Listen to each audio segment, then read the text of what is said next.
Okay, hello everyone. Hello gentle folk, gentle beasts and all creatures in between, and welcome back to Let's Play Morrowind with me, Traversing the Dark, and Karla the Cam, our battle mage character. Where we last left off, we had done Caius' first two jobs, to raid a Dwemer ruin and then an ancestral tomb for our friend in the Mages Guild so we could get some information on the Nerevarine cult.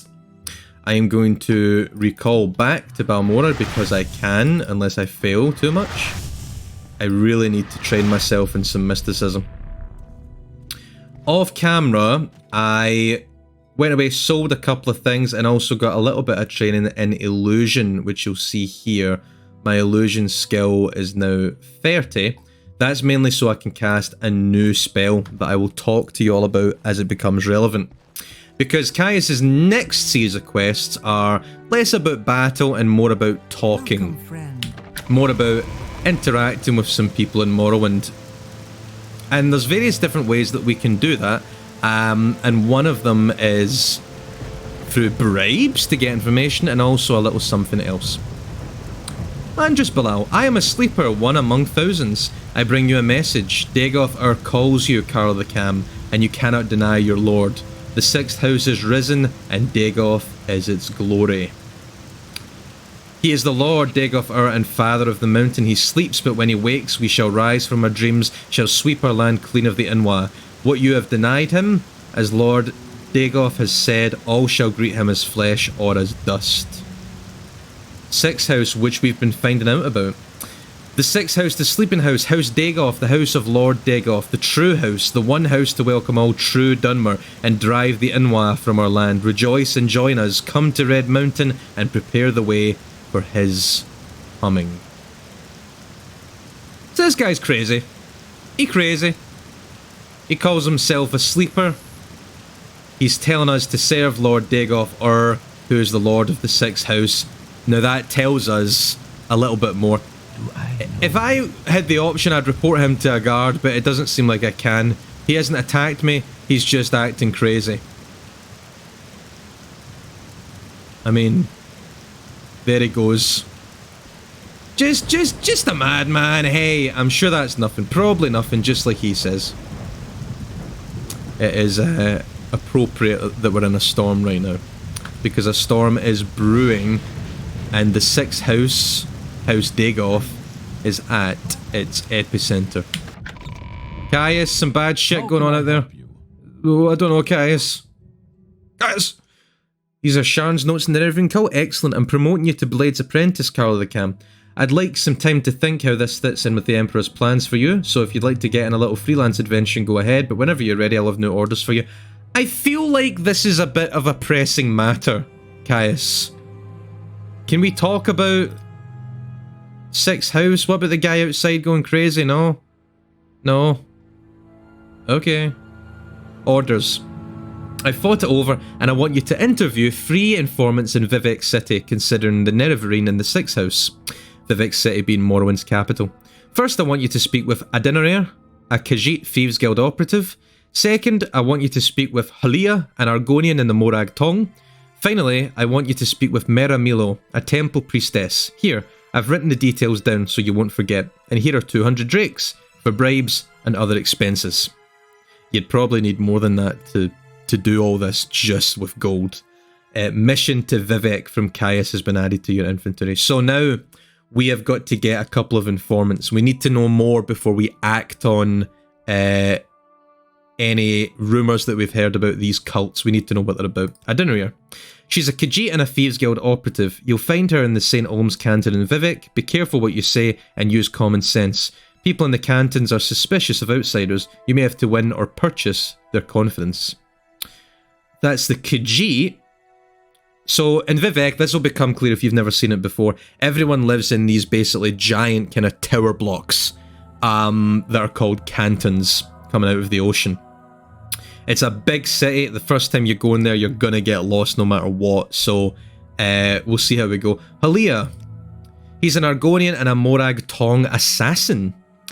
The Morag Tong is the guild of assassins who are a legal guild because all the great houses love to buy the power of the assassins to legally kill their enemies.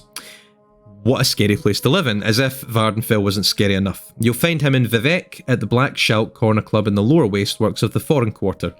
In addition to his other skills, Halia is also known around Vivec City as a student of history and a lover of books and old things. Okay, that's the Argonian. Meramiro, a temple priestess. She's a temple priestess who works in the libraries at the Hall of Wisdom and Justice. She's a friend, so be careful and don't get her in trouble. The temple is suspicious of outlanders and wouldn't be happy to find Mera talking with you about religious matters. She'll be easy to spot. Look for the priestess with the copper hair and copper eyes. Okay. Alright, Caius. What do you think about the temple? They're narrow-minded and superstitious, but I find a lot to admire, particularly their concern for the poor. They accept outlanders as members, but few outlanders join except for the services.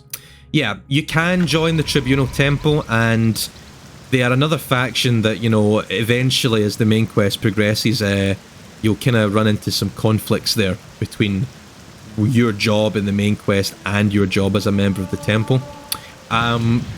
We won't be doing temple quests in this run. Might do some Tamriel Rebuilt temple stuff just to show off some new quests, but we are very magically inclined, very mage focused. The temple isn't really, apart from... Tell me what's wrong with this picture here. You alright there? Beneath Red Mountain, Lord Dagoff's... Oh, another crazy guy. You know he's crazy. That's a great example of show don't tell, folks. You know he's crazy not just because of what he says, but because he's literally stuck in the geometry of Balmora. How the heck have you managed that, friend? How have you managed that? Open Morrowind is the most stable version of Morrowind you can play. This is the most stable version of Morrowind you've got here, folks. Let's jump in his head. Can I get on him? Fight. Latest rumours? Nothing. Six house, Dagoffer, he crazy. Right, we got two crazies in Balmora. I'll leave him there, I guess. Maybe I'll unstick him at some point. Before I go to Vivec, what do I want to do? I'm going to quickly head over here and just quickly restore my magicka. The plight of having too much magicka to work with and not being able to get it back. But in the long run, having more base magicka is better than having a smaller amount that naturally restores, I feel. I just feel overall, in terms of your power, you've seen how effective Karla is with spells, you've seen what she can do. You know, as a mage, you really want to kill people before they can kind of blink an eye at you. So, more magicka just equal better. And it is very, very time-consuming and very costly to increase your magicka with enchantments. And ultimately, you know, you're going to be stunted a little bit if you don't maximise your magicka output. I mean, even going a Dark Elf, I am, you know, intentionally for RP purposes, I'm stunting my character. It's like a lot of people talk about meta in Morrowind.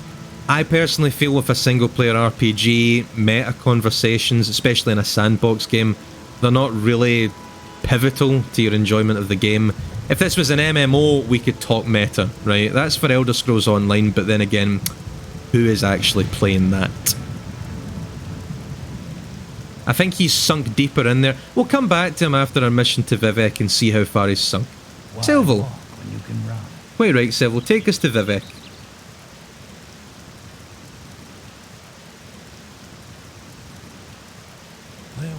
Still storming.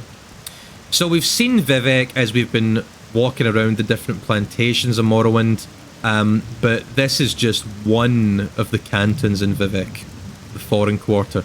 The whole city itself is pretty huge. We know this is the Foreign Quarter because it's got the Imperial insignia, the dragon with the diamond at the top. This episode probably will be split into two parts, kind of Mission to Vivec Part 1 and then Part 2, because while we're in Vivec, we might as well explore around. There's a lot that we can learn about Morrowind in the city of Vivec, and a lot of different quests that we can actually get involved with, some of which have some very lucrative rewards indeed. See the alien mushroom environment there. Don't know about you guys, but whenever it rains or like storms in games, I always have this kind of weird, like, just this kind of warmth, weirdly enough, this kind of safety feeling. Like when you're inside and a storm's happening. It's just, for some reason, it just immerses me so much more in the world. So the first guy that we have got to meet is in the Foreign Quarter, and you can have a look here at how the cantons are laid out. Very different city design to not only Balmora, but just like to anything that other fantasy RPGs had at the time. There wasn't any other fantasy RPGs. Maybe your Final Fantasies, right, who are, you know, are JRPGs. They're kind of supposed to be a little bit trippy, you know, at the best of times. But this was very unique for its time, having a city layout which is just like big towers that people live in. Hey there. Let's not make this official, Outlander. Move along. The classic Ordinator greeting. These guys mean trouble. Go about your business, but I'm watching you. These guys are the Ordinators that we've heard about, the police force of the temple. They're probably the strongest guards in Morrowind. Don't know if you set them against the guards in Almalexia in the Tribunal expansion. Don't know who would win. Maybe I'll try that at some point by frenzying to them. But these guys, they are decked out in some of the best medium armor in the game. Their helmet is actually the face of Nerevar. That's why they've got this cool mohawk. They all wear his face as a sign of respect to the old leader. Any latest rumours?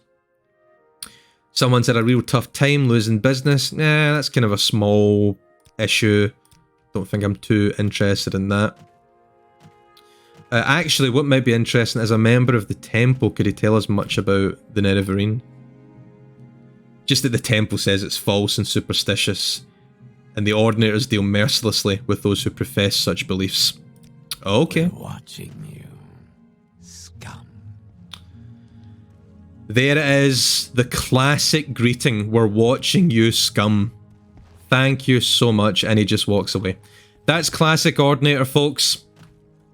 That is classic temple dogma fueled hatred of Outlanders that you're seeing right there. Anyway, Black Shout Corner Club. Wealth beyond measure. We got some Dark Elven rogues, they look like, and here is our Argonian, Halia. Rain approaches. Guys are a little bit close, I don't know about this. I welcome you as the friend of my friend Karla Cam, so he knew that we're coming. Caius is maybe... he's obviously a friend of Caius. But I wish to go to my friend's bookstore, and these troublesome fools are in my way. I've tried to persuade them, but they hate my race, and I fear there will be violence. Perhaps if you speak with them, but be careful and be ready. So yeah, we know Argonians are slaves in Morrowind, and this is an example of just some general people in a bar. It's your classic racist bar fight, folks. I'm not going to pretend I've not seen that in many different places that I've lived. My friend Jabasha the Khajiit has a bookstore, Jabasha's Rare Books. If you'll agree to travel together with me there, I will answer your questions, but before we go, I beg you to try to persuade these troublesome fools to leave us alone. Otherwise, I fear they will attack us the moment we go to leave. The sight of a free Argonian offends these racist thugs. It would tarnish my Morag Tong honour to slay them, and I don't want to trouble my friend Serranus Golmus by fighting in his club. But I must go to my friend's bookstore where we can talk in peace. If you have a way with words, perhaps you can talk to them, or if you have a way with money, they might be bought. Otherwise, I fear there must be bloodshed. Well, Karla doesn't really have a way with both. What she does have a way with is magic. Now, off camera, I spent some money to train illusion, and then I decided to make a particular spell. A charm spell in Morrowind will basically raise the disposition of any NPC to a certain magnitude. So you've seen people have like 40%, the little blue bar at the top, which we can see here, 50 out of 100. Filthy livers, what are you, some kind of filthy lizard lover? You want to give your little friend a big kiss? Okay, this is your, just one-dimensional racist here, right?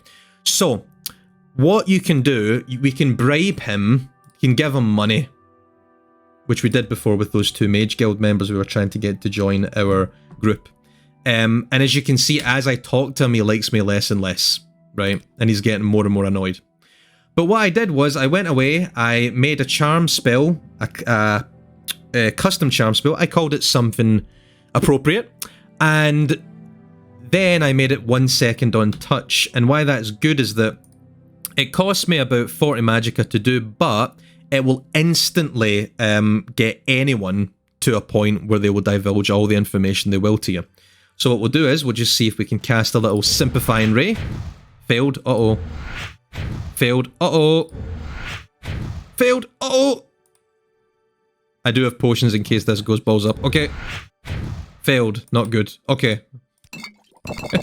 It's not going the best way it could. Don't mind me, sir. Do not mind me at all. There we go. 100 out of 100. And immediately, hey look, it's none of my business. Folks want to talk to a filthy lizard, it's their problem, not mine. Get out of here, and good riddance. They're stupid, they stink, what do you expect? Nobody likes them, but they're not worth worrying about. Instantly we have changed his attitude, because we made him our best friend for exactly 1 second.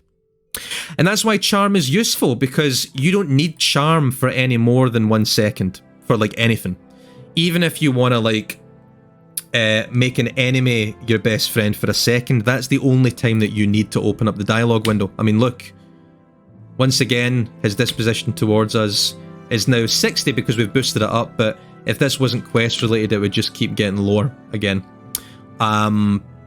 So there you go, that's how to use charm, and that's why I train my illusion a little bit, because in the long run that'll save us having to bribe people like 100 gold, and sometimes people refuse your request for bribery and sometimes they take it and you end up losing more money that's worth. But now we can head out with our friend here. Follow me to Jabash's rare books. Thank you, Karla Cam. I will follow you and we will speak further there. Nothing to see here, boys. What do you want? Party's over. Party's over. Come on, Julia. Julia, don't antagonize them anymore by walking into them. Okay. What that was kind of like, I was going to say, having failed that so many times and then managing it, it's kind of like in The Witcher, if anyone's played that, and you use the Witcher sign that, kind of like the Jedi mind trick Witcher sign, I can't remember what it's called, Axe, maybe, something like that, to get people to have a good disposition towards you. And they never notice Geralt kind of clicking his fingers or his eyes glowing, they love him. Thank you very much. We should be free from distraction here. Now, I said I'd tell you about the Nerevarine cult so you can report back to Caius, and I don't know of any 6th house cult, but I can tell you what I do know. To understand the cult, you must understand the history of the Ashlanders. Nerevar means something very different to them from what it means to the Dunmer of the Great Houses. You should also know about the persecution of the Nerevarine and the legacy of the false incarnate, for the Nerevarine cult is at the heart of the ancient conflict between the nomadic Ashlanders and the settled Great House Dunmer. Here is a summary for Caius, but ask your questions and I'll answer in detail. So it's good to go through all of these things. I'll kind of paraphrase a little bit, right? Basically, there is a lot of people who have claimed to be the reincarnated Nerevar. Some of them are from the Ashlanders, some of them are from the civilized world. They are all dealt with mercilessly by the temple. They're locked up, they're killed, they are brutalized until they no longer claim to be the reincarnated Nerevar. The most recent one was known as Peakstar. She was basically dealt with. We don't know how, but the mystical Nerevarine cult glorifies rather than shrinks from contradictions, citing the appearance of failed incarnates as a certain proof of Nerevar's coming rebirth. So Nerevar is meant to be reincarnated now. The fact that the temple keeps on dealing with these false prophets is just proof to the cult that there must be something to the prophecies. I mean, we know what the prophecy is meant to mean for the temple. It means the Tribunal, the 3 god kings of Morrowind, are going to be cast out, as well as the foreigners and basically everyone else. Yeah, the Ashlanders and the settled Dunmer clans were much alike, but after the First Council and the formation of the Great Houses, The Ashlanders have been steadily forced into the poorest and most hostile lands. Now the tribes look to the prophesied return of Nerevar for a restoration of their ancient rites and religious traditions. So he's kind of the hope of the nomadic Ashlanders who do not believe in the Tribunal and settle out in the wasteland of Morrowind. We've never met them. Well, we did meet two who kidnapped a girl, so they pretty much hate the civilized populace. House Dagoth was the sixth house, but in the War of the First Council they betrayed the other great houses and were destroyed for their treason, but I've never heard of anyone worshipping them. Dagoth, the ancient head of House Dagoth, is the devil of the Tribunal faith, but I've never heard of anyone worshipping him either. So that's interesting. He doesn't believe that the sixth house is a real thing. But we know, from the information we've gathered and from these sleepers that we've seen in Balmora, that definitely there is a kind of worship of Dagoth, or as the Lord of the people. Now, where they're getting that information from, we don't know, because Dagoth is essentially a kind of boogeyman right now. We're not even sure if he is, like, real, essentially. Next place we have to go is a place called the St. Olms District. We will use this to take us to the Temple of Vivec, and you might have noticed this large rock. This is what's called the... I forget sometimes, the Ministry of Truth or the Hall of Justice. I think it's the Ministry of Truth, if I'm not mistaken. This huge asteroid, it is literally an asteroid from space. The story of this place is that one of the Tribunal gods, Vivec, stopped it from colliding with Morrowind. It was a plot by one of the Daedra gods, Sheagorath, to destroy Vvardenfell, and the god Vivec, who lives in that big temple over there, basically stopped it and has got it levitating over the ministry on Vvardenfell. Kind of weird. If he dies, what happens to it? Not great. It's the Ministry of Truth, Hall of Processing. Now, if you've ever read 1984, you know that... oh, don't die, Karla. Nice. You know that Ministry of Truth in that book kind of essentially denotes to Ministry of Lies. A little bit something similar is being done here. The Ministry of Truth is where they process the heretics and criminals of the Tribunal faith. One section of which is the false incarnates, the Nerevarine. So basically, if you think you're Lord Nerevar reincarnated, you do not want to go along policing that. You certainly do not. St. Olms. You can maybe make it out, but St. Olms is one of the saints of the Dark Elven Temple, and this is a representation of him here. So these cantons, the ones closest to the temple, are really, it's quite good in some ways. A lot of poor folk live here and are cared for. They've got their own apartments. But it's also a place where you kind of assume that temple worship is pretty strong. I can see absolutely nothing apart from the rain clipping through the roofs. And here, oh, there we go. With the onset of thunder, I can see where the door is. It's so easy to get lost in this place. It is a huge, huge city, Vivec. Over here. And the wasteworks, we basically have to go to the sewage level. You tend to meet different traders and people just plying their wares kind of in local markets. Again, the assumption that I'm bad. Okay, Mr. Ordinator. Nice hearing. Bye now. If I'm not mistaken, a Dirnae is a Thieves Guild member. We'll find her in this canton. As a Thieves Guild member, she's probably hiding about, but we can ask maybe the local people. Hello there. Go ahead, stranger. Oh, I'm looking for a friend of mine, a female Khajiit named Dirnae. Do you know where I can find her? Do you know where I can find her? No. Well, perhaps some other good citizen. I'm looking for her too, man. You and me both. You and me both, brother. Hey, Dirnae. What do you want with her? Hiding from the census and excise agent, I'll bet. Oh, was that What is this him? about? Oh, okay.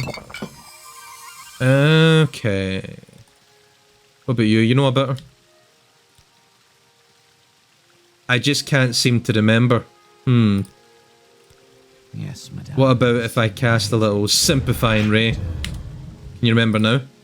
Oh, yes, I know her, and if I know her, she'll probably be staying out of sight as long as the census and excise agent is lurking about, probably down in the underworks. Look for trapdoors from the canal works level. She's in the sewers. Just like a sneaky thief would be. And again, we got that information just from that one touch with her spell, no money necessary.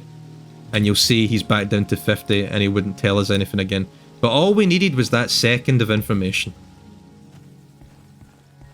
So yeah, in this playthrough I also want to showcase some of the most useful Morrowind spells and kind of how you can, not exploit, but how you can use them. There she is. Charm is a great example. There's been no combat in this episode, so listen, I need to kill this rat. I need to kill this rat. Combat, there you go. Oh, yes indeed. Right. Dirnae, hello. I'm a friend. Hi. Why do you approach? Friendly. Great. So Caius says to you, speak with Dirnae. And you have done this thing. You are speaking with Dirnae. But Dirnae will not talk to you about the Nerevarine or the Sixth House cult. And because why? Because Dirnae is at this moment very distracted by a nice census and excise agent who also wants to speak with her. You do not know this? They are the collectors of the Emperor's taxes and tariffs, and the Emperor has outlawed trade in many things, like Dwemer artifacts and ebony, and a census and excise agent will enjoy being a pest about such things. For several reasons, a census and excise agent is not Dirnae's favourite person. If you want Dirnae to help you, make the bad agent go away, then she will tell you things. I love how the Khajiit speak. I love that it's all third person, it's very like tribalistic, which is reminiscent of their kind of oral tradition and their culture. Awesome. She knows about this cult, but she's not talking about this with you because she's very distracted by the taxman. Join the Thieves Guild? Nah, I don't wanna. Sorry. Okay. I think I'll end this episode here and split this into two parts. We're gonna see if we can finish up our mission to Vivec and if there's any new quests that we can do while we're here, because there is a lot of city to explore.